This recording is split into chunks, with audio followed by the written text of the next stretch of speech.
and welcome back to 10 with Zen. My name's Helen Woodward and I'm an advisor at Zen Educate.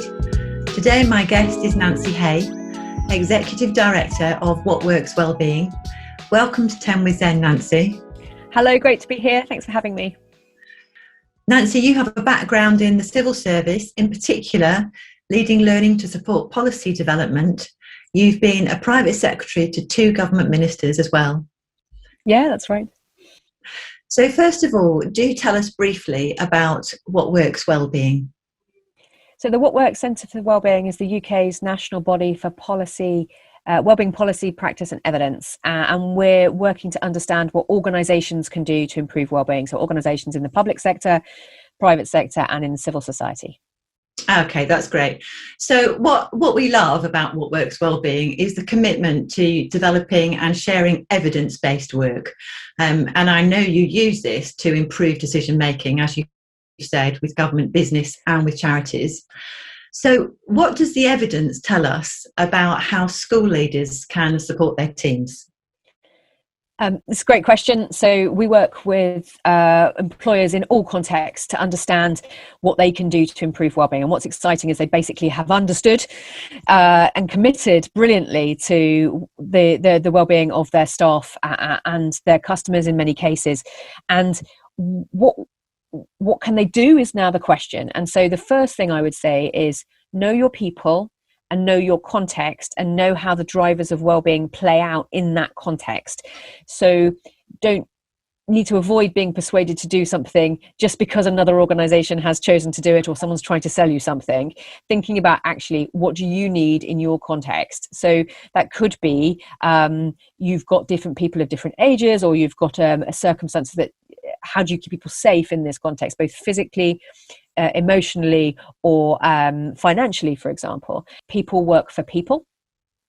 So we're thinking about people's health, their physical and mental health, and their relationships with their peers, their managers, and the people that you work with, your students and their parents and families and colleagues across the sector.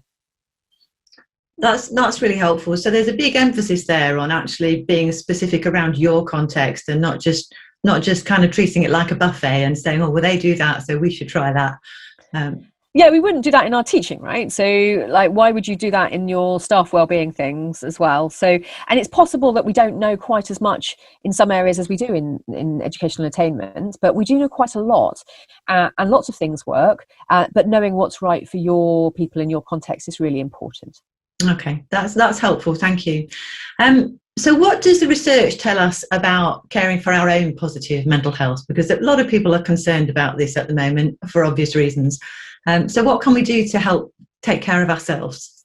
This is a great question. So actually most people understand wellbeing as how it relates to themselves rather than as their organisation or their community. And that means, so that's why I'm trying to answer that question, or the nation. For yourselves, though, there's lots of brilliant science-backed summaries that you can pick up and use as your rule of thumb. So the ones that I would recommend are, because they're well evidenced behind them. So the 5 ways to well-being is brilliant.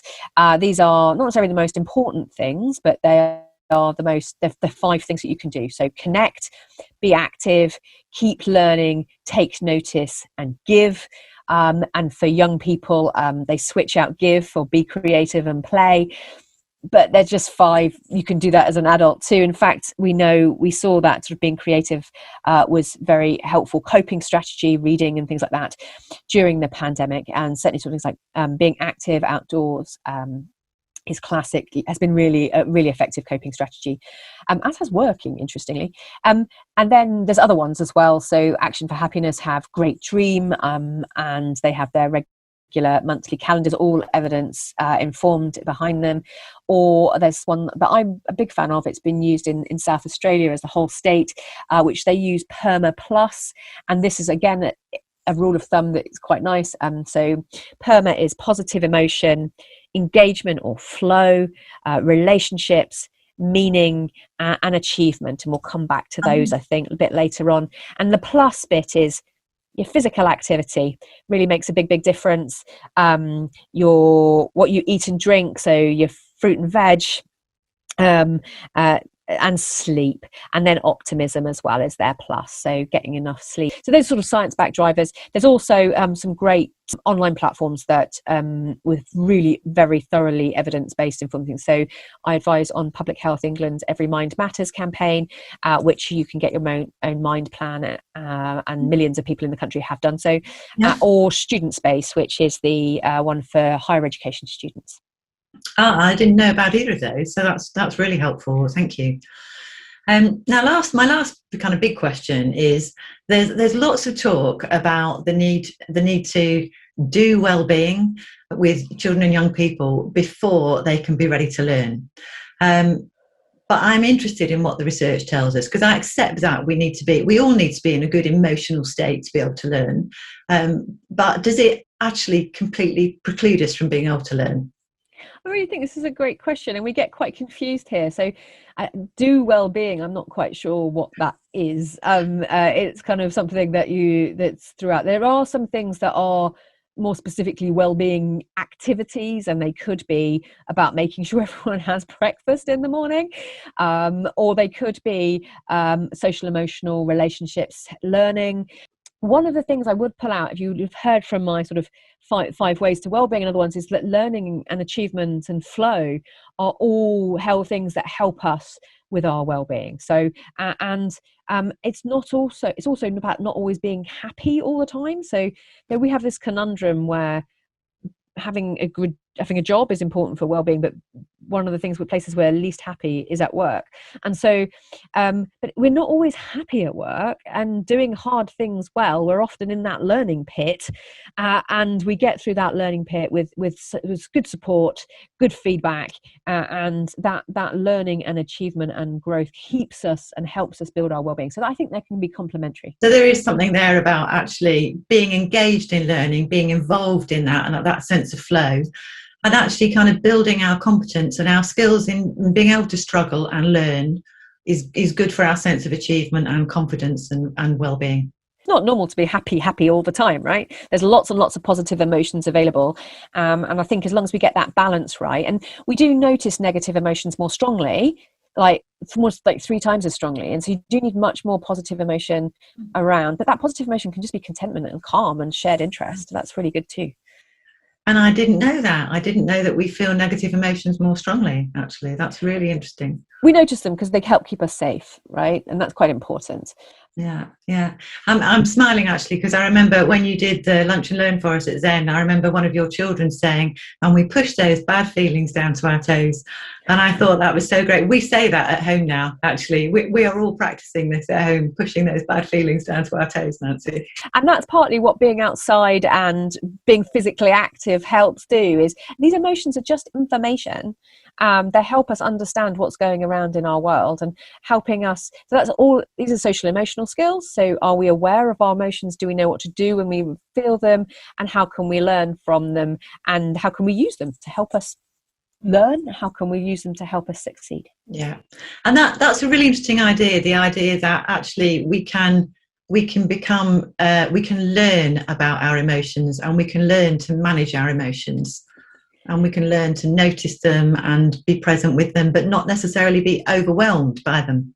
Yeah, and they're strong, right? And they can completely catch us. So being able to notice them, being able to name them, and be able to say them and notice them in other people are all social emotional skills that we can learn. And that's probably more about what I would say is doing well-being, are those types of skills. But they are just one part of doing well-being. So actually being physically safe in the classroom is probably fairly important too. Yeah, absolutely. And having supportive friends and a trusted adult and physical activity, these are the things that I would call doing well-being. Yeah. And lots of research actually for looked after children and children who come through children's safeguarding processes about the significance of just one trusted adult, and how hugely significant and life-changing that can be. So Nancy, we're coming sort of towards the end of our time. I'm really keen to know what you're currently working on. Yeah, there's a couple of things that I think are particularly relevant. So one is we're working on a project with a number of organisations to review children and young people's wellbeing measures, and we are part of a pilot with Greater Manchester Secondary Schools to measure children and young people's wellbeing across the city. It's really exciting. And we're also looking at the impact of the pandemic on different groups and of the drivers of wellbeing across the nation, both currently, how they've been affected, and what that might mean for the long term as well. Nancy, thank you so much for being our guest today. I'm definitely going to be visiting the What Works Wellbeing website to search out some more of the evidence. For our listeners, we will be following up the podcast as always with a blog post summarising the main themes and with key links to help you find out more. And we'd certainly like to put some links, Nancy, into the works that you're doing in Greater Manchester so that schools can find out more about that. So thank you to our guest, Nancy Hay. Brilliant to be here. Thank you so much for having me. I look forward to seeing the recording. And thank you for our listeners for joining us on 10 with Zen, and we hope you enjoy the rest of your day. Thank you for listening to 10 with Zen. If you'd like to book staff for your school in London, Birmingham or Manchester, do visit zeneducate.com to find out more. Mention 10 with Zen to our team for 50% off the first 2 days of your short-term booking or long-term booking.